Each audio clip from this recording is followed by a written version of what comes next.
What up, y'all? It's your man, Abuamerican. You know what? I just made an entire video, and I came across something, and it's probably obvious, but, you know, it never came across to me in such a lucid thought. So I'm just going to go ahead and make this video, and then make the other video and upload that later. So this should be a double header today.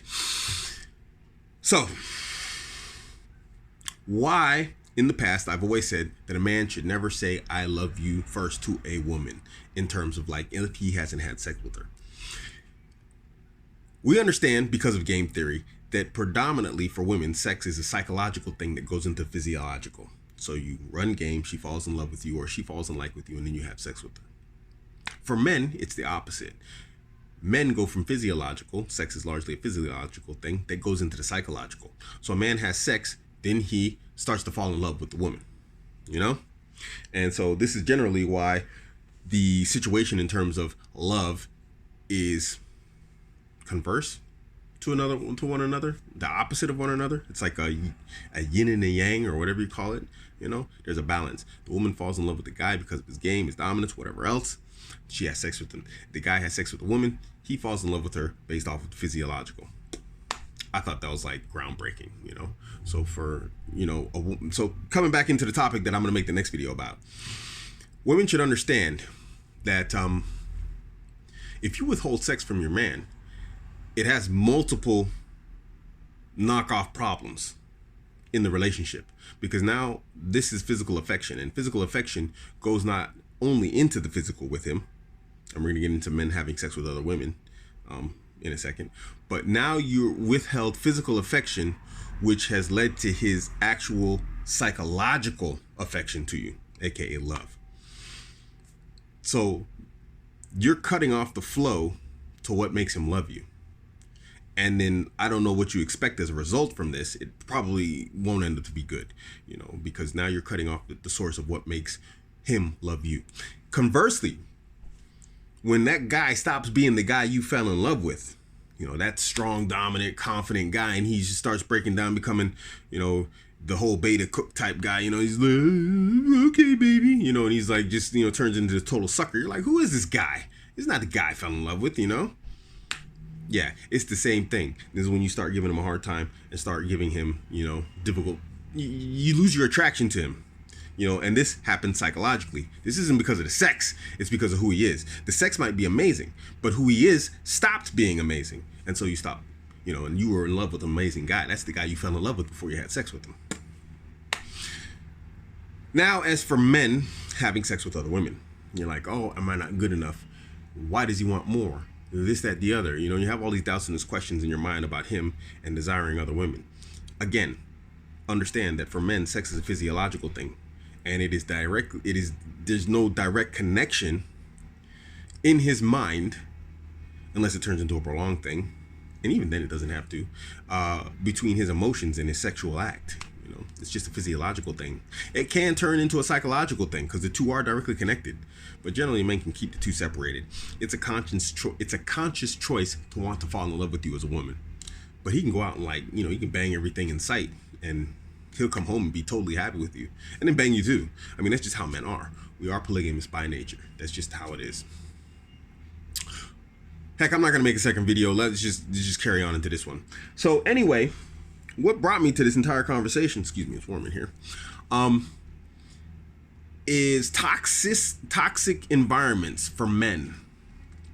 And it stemmed basically, you know, I was doing a counseling with a family, and the guy was dealing with a lot of problems, you know, and this goes back into my whole fight versus flight video. You know, men have two default settings: fight or flight. And this is generally why we interact with one another with respect, unless there is no respect, and then we fight one another. But generally we understand someone can get hurt, you know, because we're men, we're big and we're strong, and we know that if we keep on giving each other a hard time, eventually someone's going to snap. I mean, we have entire terms that talk about it, going postal. You know, guys would show up to work because of a hostile work environment where there's no respect, and in order to regain his dignity as a man, he goes in there and he kills everybody in sight. Excuse me, it's just warm in here.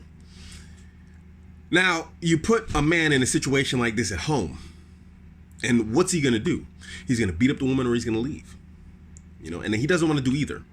And generally a lot of women don't understand this. Or actually, I think they do. I've changed my standpoint on this. Women do understand this. She understands that he likes her, loves her, and she understands that he doesn't want to give her any pain, hardship, whatever else. He doesn't want to argue with her. He doesn't want to give her a hard time. And so she uses this to her advantage to constantly just like lay a barrage of attacks on him, understanding that he's not going to swing back. And that's a toxic environment. And when we look at this as a society, geez, what the heck? I'm tripping over my tongue today. When we look at this as a society, there is no support for men. Now, I haven't gone MRA or MGTOW on you guys, but let's look at the reality. If a woman is in an abusive situation, in a relationship, be it emotional or physical, she has so many outs. There's halfway houses, shelters for women. There's 1-800 number. She can just be a broke bum chick, living with a rich guy. And she doesn't even have to have $1 to her name. She can call toll free. And they will remove that woman from that environment. And if you live in, depending on which state you live in, they might remove the man from the environment. Children are the same.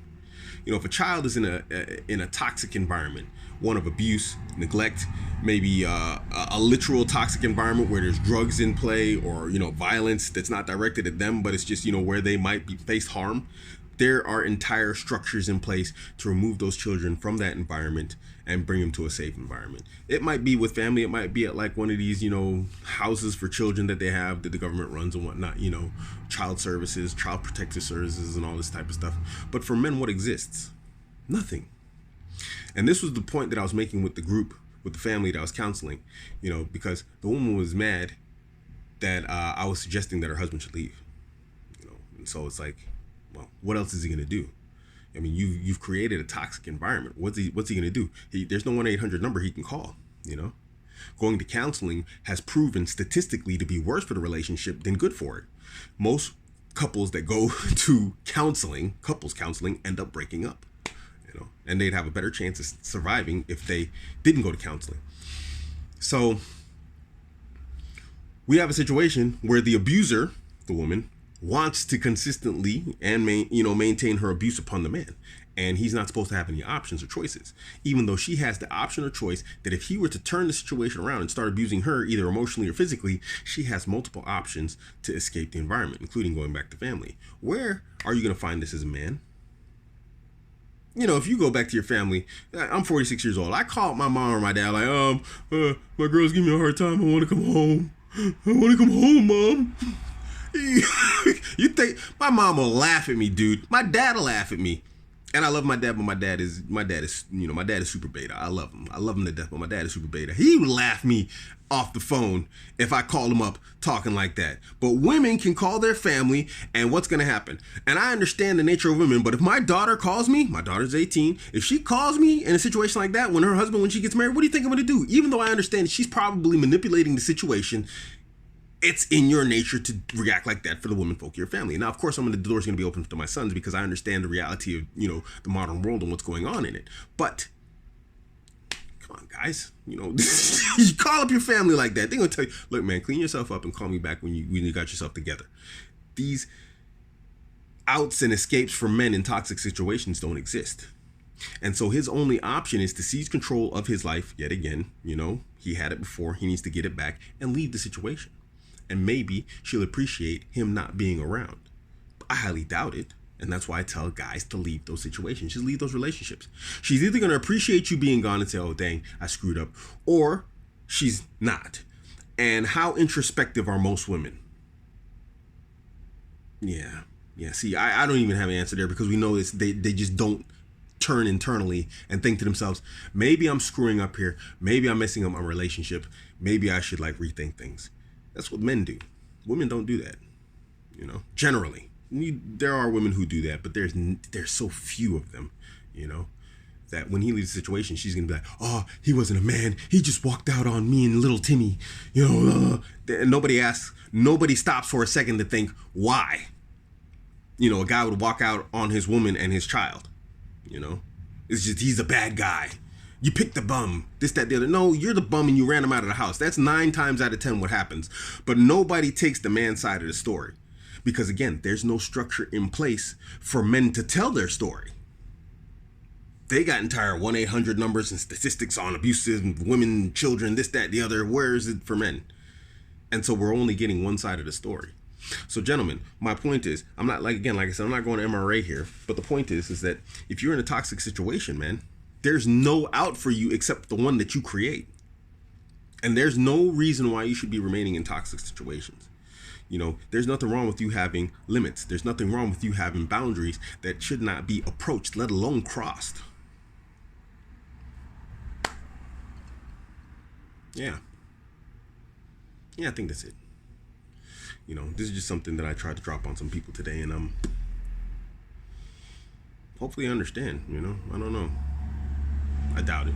You know, it's the unfortunate fact of talking to women. You know, they just don't get it. You know, so yeah. Let me know what you think. Drop your comments, suggestions, whatever else in the comment section down below. Best way to get a hold of me directly is to, you know, drop a little donation on my PayPal, and I'll turn to you immediately to like deal with you in your situation, you know, and you know, I'll make extra time for you. If I don't have time, I'll make it for you. Don't forget to hit like and subscribe. You can catch me on Instagram, Twitter, Facebook. You can catch me on BitChute, all at Abuamerican. I'm out.